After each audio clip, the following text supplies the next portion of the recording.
Welcome to White Bear Unitarian Universalist Church and this special Sunday service. I'm Reverend Jack Gady. My pronouns are he, him, and I serve as the associate minister here.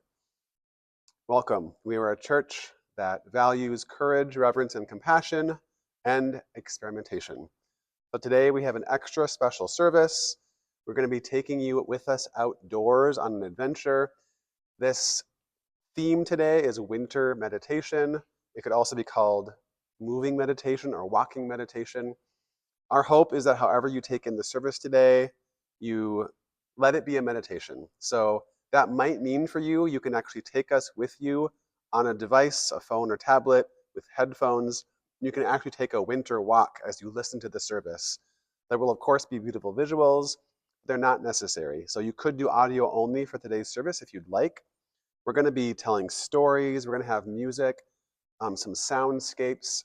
The vision for this day's service is to sink in, to deepen in to this time between the holidays, this time on the cusp of a new year, to explore nature, to explore our connection to nature, and to explore what it means to slow down in this moment. Right now, where we are, there's a snowy, beautiful presence here, and we're going to explore that today. And we're very glad you're with us. Thank you for being here.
Hi everyone, my name is Casper. I use he, him pronouns, and I'm the ministerial intern here at WBUUC.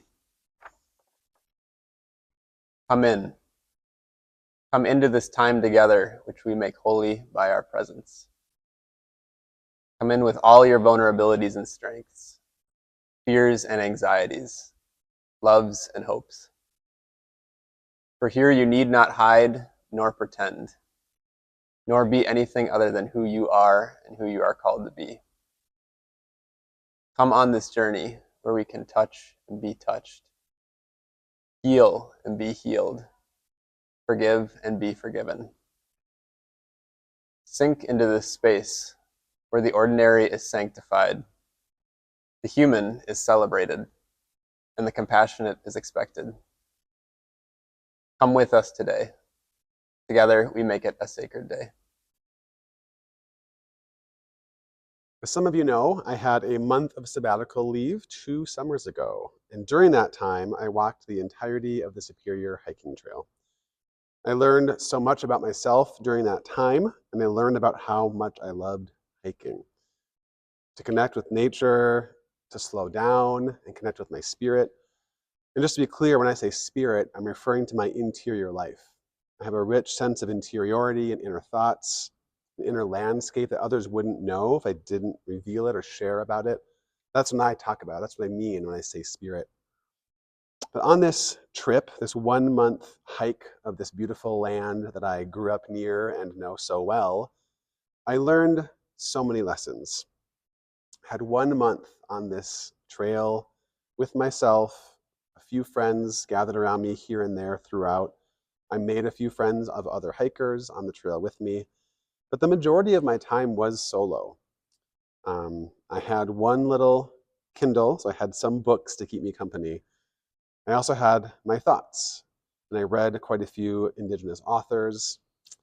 This beautiful, beautiful time was so necessary for me to reset, to connect with this land that I know, like I said, so well, and I've known from my childhood. I didn't always know the history. And during this time, I really learned important lessons of tenacity. Don't know if you've ever been in a situation where the mosquitoes were so intense that you said to yourself, I want to die. These are so bad. But that's what I felt in certain moments. There was also moments where even though majority of the time was dry, there was one rainy day where I just got so cold. And I really had to find an inner reserve of tenacity. I had to learn what it meant to go on, to persevere, right? Perseverance of the spirit. Another lesson I learned in this time was just being present to whatever came, right? So on certain days, that was mosquitoes and rain. On certain days, it was beautiful sunshine. The trail itself goes through many peaks and valleys. They're called the Sawtooth Mountains up there because it is literally a mountain bluff back down to a river valley and repeating. It's lovely. It affords beautiful views, both of the lake, but also of these like intimate views of a river. I often was able to be present to the pain of my feet and various blisters, and in those moments, soak my feet in the rivers. One was called the Baptism River. It was a beautiful time, and I learned not just the important lessons one learns on a hike, but I learned the lesson that one can learn many lessons when you're out in nature, committed to a hike, committed to movement, which is why today's service of a moving meditation, a walking meditation, feels so valuable. And I light this morning's chalice for the lessons waiting for us at the end of our walks, at the end of our hikes, for the truths found at the end of adventures.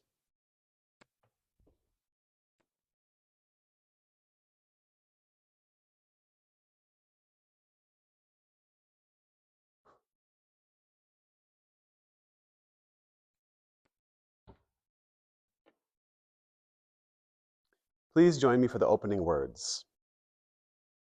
Love is the spirit of this church, and service is its law.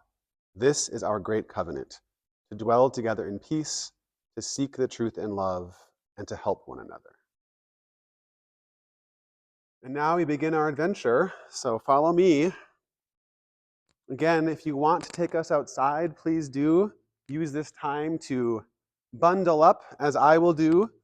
You can set some things aside that might need to stay indoors, including dress shoes. Whatever you need to set aside to be present for this moment, to be present for a walking meditation in nature, to find what is awaiting you, and to make sure you bundle up so you can stay warm and safe in wherever this journey leads you. For me, that involves boots and hat and gloves and, of course, layers for warmth.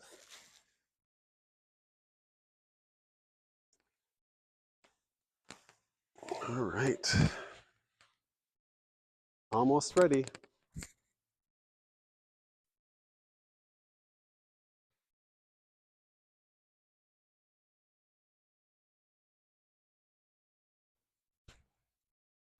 Follow me.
Today, I'd like to share one of my most favorite stories, a Buddhist story called The Broom Master.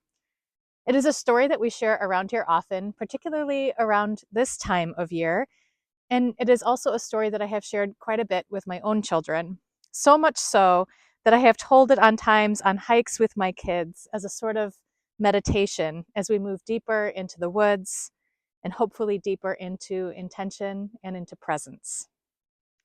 As you listen, you will hear me repeat the phrase, sweep away the dust, sweep away the dirt. When you hear it, I invite you to meditate with me, sweeping with your hands if that feels comfortable, or just breathing in when we sweep away the dust and breathing out when we sweep away the dirt.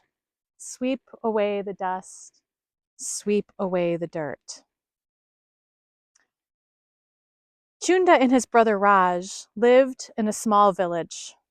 Above all else, Chunda admired his older brother Raj, who at the age of 16 was a bright and brilliant scholar and was preparing to move to the city to study Buddhism at the monastery. Chunda wanted more than anything to accompany his brother, but he knew that part of the work at the monastery would be to read and to memorize and recite the lessons of Buddhism. This worried Chunda because though he had a kind and generous heart, he was not a very skilled reader, and he worried that he wouldn't be able to memorize the lessons. Raj knew that there was more to Buddhism than reading and reciting text, and so he encouraged Chunda to come along, even if it was just to earn his keep at the monastery by working. Chunda was persuaded, and off the brothers went to the city. Raj studied, and Chunda worked. After a while, Raj noticed that Chunda became sad, for it was Chunda's greatest wish to join Raj in his studies. One day, Raj sent Chunda to see the Buddha, the wise master of the monastery. The kind man sat in silence as Chunda for some time shared until finally the Buddha asked, Chunda, you are a hard worker, are you not? Yes, sir, replied Chunda. You do all that you do with all of your heart and soul, do you not? Yes, sir, replied Chunda once more. The Buddha continued, I would like to give you a special job. I want you to sweep the temple hall each and every day. Can you do that? Oh, yes, teacher, Chunda said, jumping up with delight. That is something I can do very well. Very well, then, Chunda. I will give you the job of sweeping the temple. That is all you must do. But as you sweep the floors, you must speak these lines to yourself. Sweep away the dust. Sweep away the dirt. Can you remember that? Sweep away the dust. Sweep away the dirt, Chunda repeated. Yes, teacher. I can remember that because that is exactly what I will be doing, sweeping away the dust and sweeping away the dirt. And so Chunda set off to complete his work. Every day he swept the temple and recited his words. Sweep away the dust. Sweep away the dirt. Sweep away the dust. Sweep away the dirt. The more he said it, the easier it became to remember it. The more he said it, the more at peace he began to feel. Sweep away the dust. Sweep away the dirt. One day, Chunda stopped and the Buddha came upon him. Share your thoughts, said the wise teacher. Master, you are very wise, and this task that you gave me was very simple, to sweep away the dust and the dirt in the temple, but I wonder if there was another lesson you meant me to learn. The Buddha smiled and nodded. Yes, Chunda. What have you learned? Chunda replied, Dust and dirt cover what is beautiful and cloud what is clear. When I say these words, sweep away the dust, sweep away the dirt, I feel a sense of inner peace. So while I am sweeping away the outer dust and dirt in the temple, I am also sweeping away the inner dust and dirt. Buddha nodded once more. Tell me, Chunda, what is inner dust and dirt? Chunda thought for a moment, and then he replied, I believe that inner dust and dirt is a grasping. If we don't like something in our lives, then we grasp for something different. If we do like something that we have, then we are also grasping because we don't want change. Chunda continued, to look at life clearly, we must always see through this. We must sweep the dirt and dust away to keep our inner temple clear.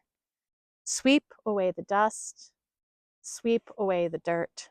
Sweep away the dust. Sweep away the dirt. As the years passed, Chunda was able to share his wisdom with other monks, and stories of his teaching spread throughout the city, and students would come from far and wide to hear the simple, profound wisdom of Chunda, the broom master.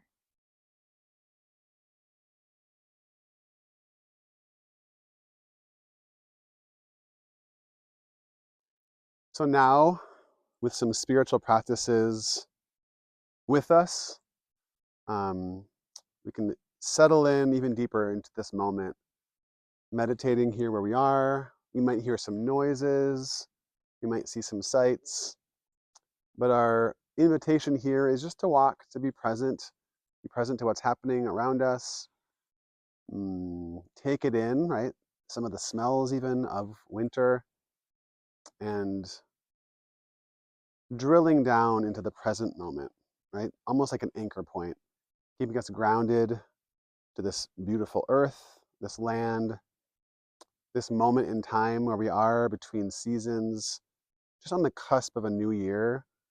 Maybe letting your imagination just float into the sky as we're grounded, because there are so many possibilities for the year to come.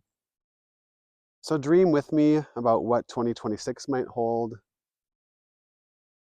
This is a theme this month of choosing hope. So thinking about what thing, what goal, what aspiration has your eye, right? What is causing you hope? Or what hope are you nurturing? Because it might not bloom on January 1st, but it might bloom a little later in the year, right? Maybe by springtime, maybe by summertime, maybe it'll take all the way till December. But what hope are you feeding? Are you planting, right? Giving nutrients and watering, tending to?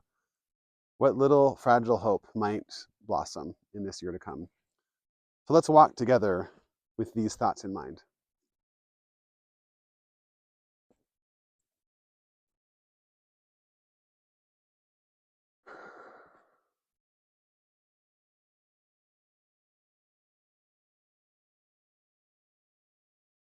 As I walk, I'm seeing deer hoof prints. I'm hearing the crunch of snow. I'm feeling the cold air on my cheeks. In each of my inhales, the cold air almost feels invigorating. I'm seeing our stream, not yet frozen.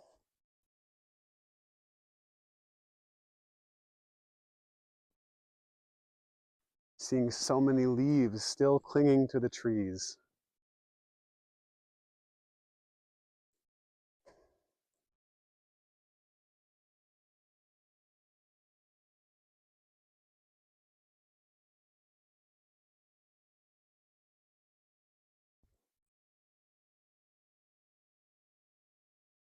One lesson I learned while on the trail this past summer, well, 2 summers ago, was to care for my feet. Because as it turns out, our feet are the things that touch the earth, that hold our weight. So I took good care of my feet with Vaseline. I tended them, I soaked them in water. And it makes me think now, what are the things in our spiritual life that hold the most weight? What elements of our spirit needs the most tending?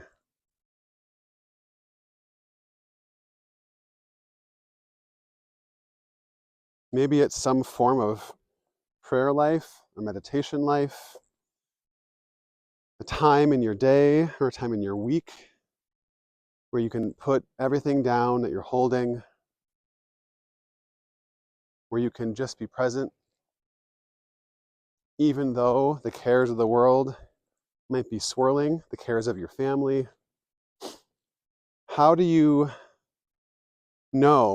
convince yourself about the importance of rest and caring for yourself so that you can care better for your family, for your community, for the world? Maybe it's a practice like this one of walking in nature. Maybe it's finding a labyrinth to walk, like this one right here on our property.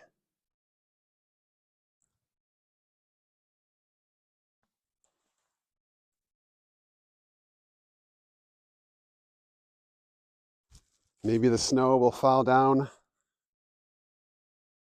onto your neck, like it just did for me. Whatever it is, paying attention, noticing. Maybe a practice your spirit needs is a regular practice of journaling. That journaling might take the form of writing words and thoughts down on paper. It could be a practice of journaling or converting your thoughts into music, if you're a musician, or maybe even some kind of visual art. I have a colleague and friend who does morning pages every day, but they're not words. It's mosaic. It's a pastiche. And in that practice of art making, she centers her spirit. She finds her center.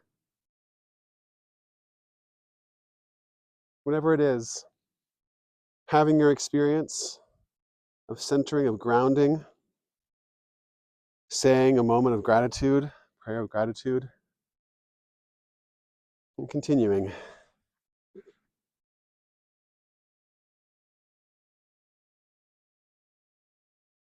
Maybe what your spirit needs, what will benefit most your interior life, is the way that you connect with others.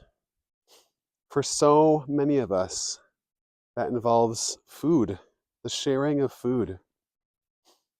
Or maybe it's a book club or a film club, or maybe it's a workout class or a yoga class or a stretching class you take regularly with others. Because as much as it's important to take care of our bodies, it's even more beautiful to do that with others, to meet our social needs as well as our physical and spiritual needs. What else are you noticing?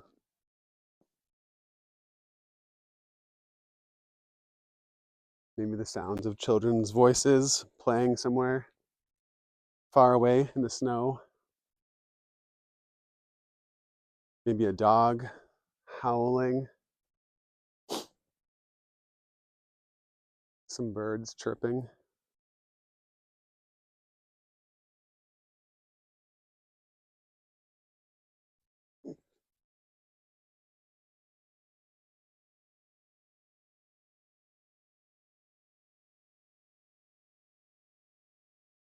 The way that the snow nestles in the crooks of trees as the branches and limbs of the tree splay in all different directions. The snow just rests there like they would in a painting.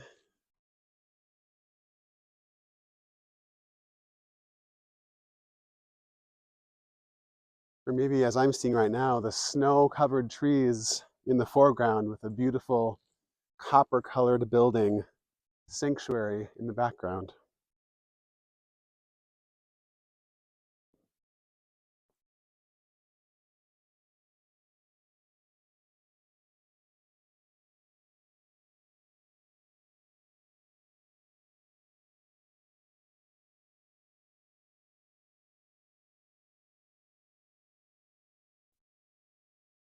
Walking here past our memorial garden, where we remember our ancestors, those that came before us,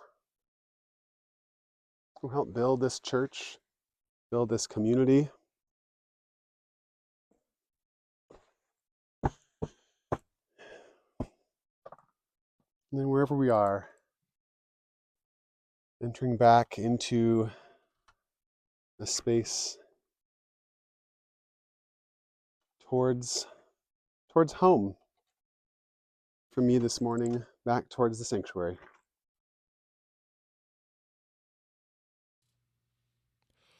Dona nobis pacem pacem, dona nobis pacem, dona nobis pacem, dona nobis pacem,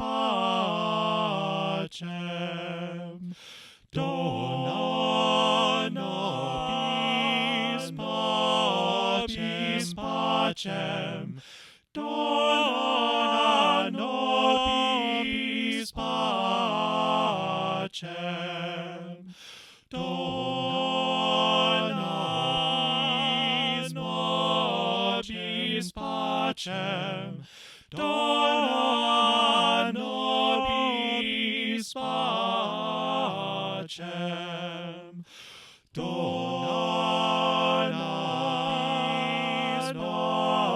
nobis pacem, dona nobis pacem,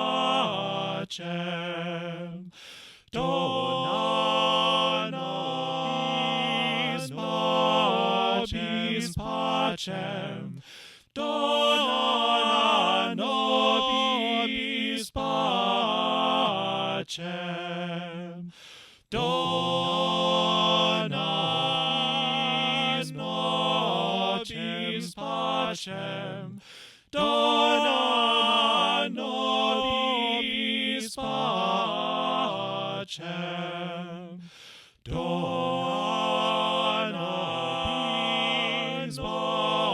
nobis pacem, dona nobis pacem.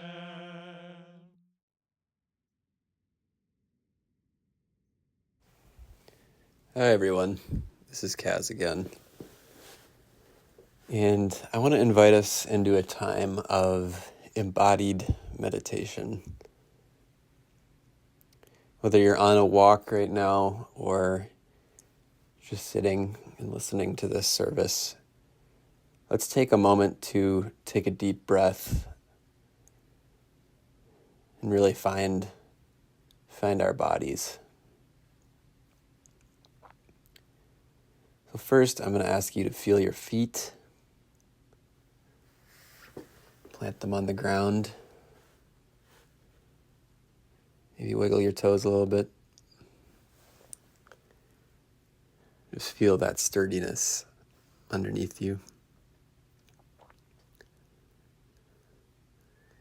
Next, I want you to feel your knees as you move. If you're sitting, maybe stretch your leg. Feel that strength.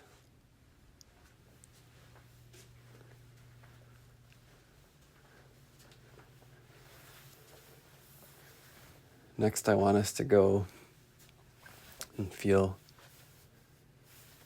our stomach. Our beautiful stomach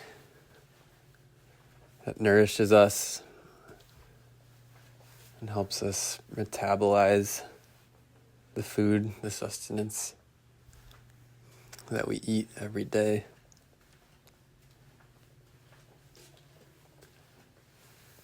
I want us to move up into our lungs and take a deep breath and feel that life-giving air enter us. And breathe out.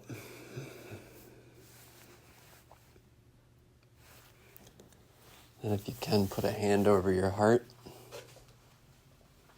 and feel that beat and the blood flow. Your heart pumping every second of every day. Keeps you going. Then come up to your throat. And feel your vocal cords. Maybe speak into the space. Feel your vocal cords reverberate, putting sound out into the air. Sound that we give so much meaning to with our singing and our talking. And lastly, I want us just to touch our faces.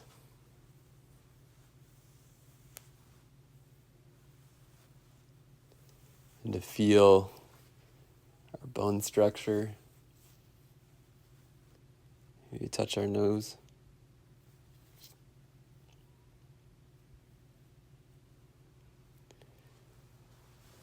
Maybe just give out some form, some saying of gratitude.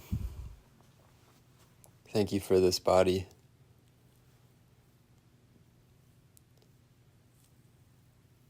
Thank you for the community I'm in. And thank you for this day.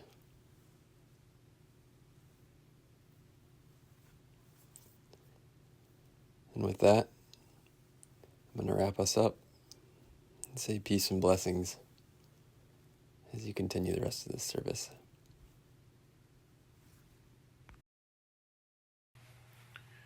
Rest now. Rest in the peace of this moment. Be at ease. Look up at the stars and down at the grass. Imagine the stars looking back at you over years and centuries across oceans of empty space. Imagine the feel of the grass on your bare feet and feel it. Rest now. Rest in the peace of this moment.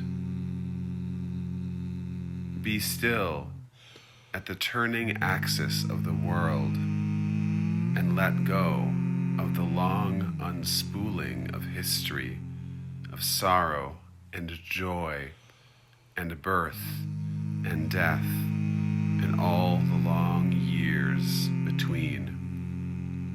Rest now. Rest in the peace of this moment.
This service today has been meditative.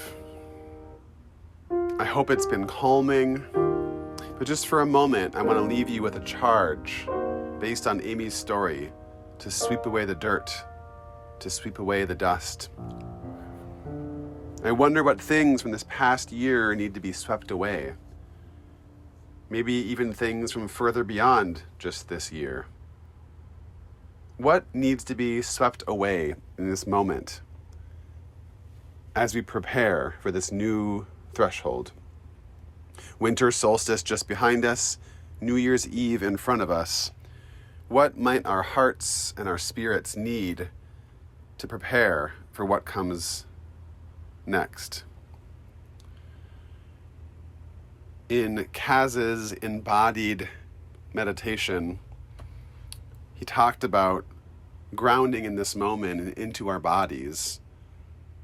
And I wonder what kind of spiritual depth we can plumb when we know more about and feel more connected to our body. This morning, we have hoped to bring you some of that calm, centered, grounded spirit. And I've also challenged you to find some of that on your own. Whether you ventured outdoors or stayed indoors, we hope your sense of adventure and your sense of exploration has been piqued today. Earlier, I mentioned a few thoughts about my sabbatical leave on the Superior Hiking Trail. I talk about this time in my life quite a bit because there are certain times in life that are even a little bit more transformational than other moments. I could argue that every little moment shifts things just a little bit for us, where we are taken in new directions, sometimes unbeknownst to us. And yet there are some experiences that really end up shaping who we are. I learned a lot about myself and about how to care for my spirit, for my interior life, by being alone on the Superior hiking trail. One weekend kicked it all off, and I was bit by the bug, as it were. But then about 10 months later, I embarked on a journey for 1 whole month along the trail. Many moments in that month I was alone officially, and yet I felt the spirit of ancestors, the spirit of our animal siblings and plant neighbors. I knew I was with the spirits of many people who had walked those paths before me. I felt connected to the indigenous people of this land. I felt connected to fellow adventurers who have been on that trail in many different years and in many different ways in that time of exploration and renewal, similar to the one I was in. I was able to ask myself pretty much every day the question, what do you need today? What do you need to let go of? What do you need looking forward? What might you need next week, next month, next year? And the spaciousness I found was incredible. I wonder how you also can find that spaciousness. When can you get a balcony view of your own life? Or to use a different metaphor, a view from the bluff. When can you get up to that bluff that overlooks the valley? Sometimes it overlooks a valley of depression, right? You know that life has highs and lows. When you get to those high moments, how do you not get stuck in the trap of thinking, I need to get away from those valleys, right? But recognizing instead that there's value in the peaks and valleys, that there's a flow to life. And yes, there is struggle. There is struggle in life. We can't avoid it. I think when it comes down to it, we don't want to avoid it. I think we can actually find meaning in struggle. Now, that doesn't mean we ask for struggle, but once it's there, how do we find meaning in it? I hope wherever you are on this journey today, you find the meaning in one or a couple of your struggles. I hope you get that view from the bluff. I hope you have the wherewithal to take in the bigger, broader moment that you're in and find value in it. Maybe even find the next step forward. Sometimes we might get stuck thinking about the step that's still 10 feet away from us, right? Or 10 steps ahead of us.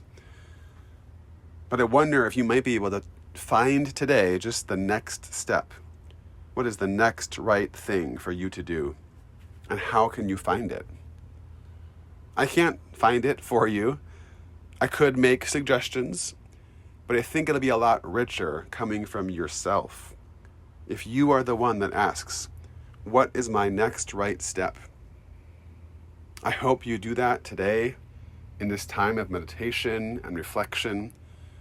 I hope you find the spaciousness needed to do that work. May it be so, and make it so. Amen. So take this centering, take this calm and grounded practice. Stay connected to nature, stay connected to each other, and go in peace.